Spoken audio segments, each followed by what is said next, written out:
Ру сұрасу ұят па? Өткенде мынандай бір қызық жағдай болды. Әдеттегідей жұмыста отыр едік. Жылмайып, бір жап-жас жігіт келді. Жөн сұрастық. Орталық Қазақстан өңірінің тумасы екен.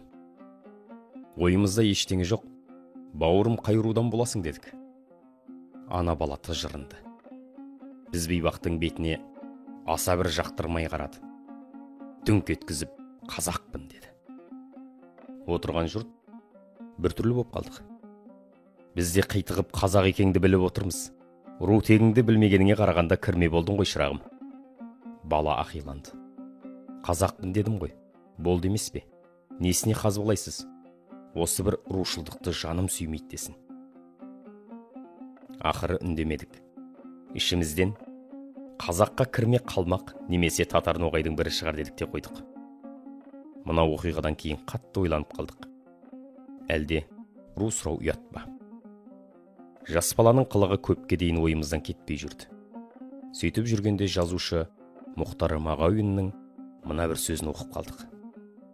Ол кісі былай депті: алдыма танымайтын бір адам келсе, оның руын, туған жерін сұраймын. Себебі ол адамның ата тегін, түп тұқиянын, жұртын білмесем, қалай әңгімелесе аламын депті. Қош сонымен. Бірде көрнекті ақын Қадыр Мырзалиев Қостанайға барыпты. Күнтүймес деген ауылға ат басын бұрады. Себебі бұл Шоқан Уәлихановтың туған жері. Содан бір шалдар келеді.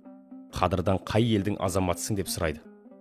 Қадағаң батыстың байбақтысымын дейді, шалдар жамырап жүре береді. О, құдай екенсіз, үйге жүр, мал соямыз. Қадағаң аң-таң. Мен сіздерге қалай құда болам десе, шалдар, жастар білмейді ғой. Атақты Сырым Батырдың әпкесі ертеде біз жаққа келін болып келді емес пе? Сен құда болмай кім боласың? Бабалар құда мыңжылдық деп бекер айтты дейсің бе қарағым депті. Жалын журналы 2007 жыл 4 номер. Арада бір шама уақыт өткен соң барып, рушыл емес баланың құпиясын таптым. Атасы қып-қызыл коммунист болған. Арғы жағы әрине кедей батырақ. Әкесі де партияның ұланы. Осылай руды жек көру, рушылдықты ұнатпау, сезімі оған отбасынан дарыған екен. Қазақтың біртуар ұлы марқұм Ақселеу ағамыз қазақ халқының рулық дәстүрін осыдан мыңдаған жылдар бұрын тарихтың еншісіне айналған алғашқы қауымдық құрылыстың наным сеніміне теліп, ескі үрдістің қалдығы десек, онда көшпелілер қоғамының ең бір мәнді тетігін тати алмаған болар едік деп жазыпты. Осы бір таным тетікті жақсы білген Ресей отарлаушылары қазақ қоғамын бөлшектеудің негізі руда жатқан жақсы аңғарған. Сөйтіп олар қазақ қоғамын рулық бөлшектеу арқылы сан ғасырлық қалыптасқан бітім құралымын, ұлыс тұтастығын, ағайын аралық береке бірлігін бұзудың өте бір нәзік жолын тапты және оны жүйелі түрде заң және әскери құрылым күштерді пайдалана отырып іске асырды. Сөйтіп отарлаушылар 1822 жылы қазақ даласында хандық билікті жою туралы заң шығарды. Хандық билік толық жойылған соң, қазақ қоғамының ең төменгі ұстыны рулық бірлікті ыдырату мақсатында 1867-68 жылдары қазақтарды басқару туралы жаңадан ереже қабылдады. Сөйтіп рулық бірлікті ыдыратты. Бұндай зымияндықтың арғы жағында рулық дәстүрді ұрпақ санасынан өшіру саясаты жатқан болатын.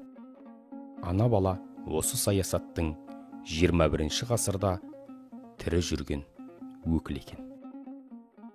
Кеңес кезеңінде қазақтың рулық түсінігі, надандықтың салдары, ескінің қалдығы ретінде бағаланды. Ру сұрасу ұят саналды. Осы бір отаршылдық қасіретінің кесірі әлі өлмеген. Бұндай оқиға сіздерге де кездесіп қалып жүрер деген ниетпен осы мақаланы жазып отырмын. Сөзімізді түйіндеп айтар болсақ, ру сұрасуды ұнатпау, ол отарлаушылар таңған құлдық сананың көрінісі. Әйтпесе қазақтар руды бөлу үшін емес, бірігу үшін сұраған. Солай емес пе ағайындар?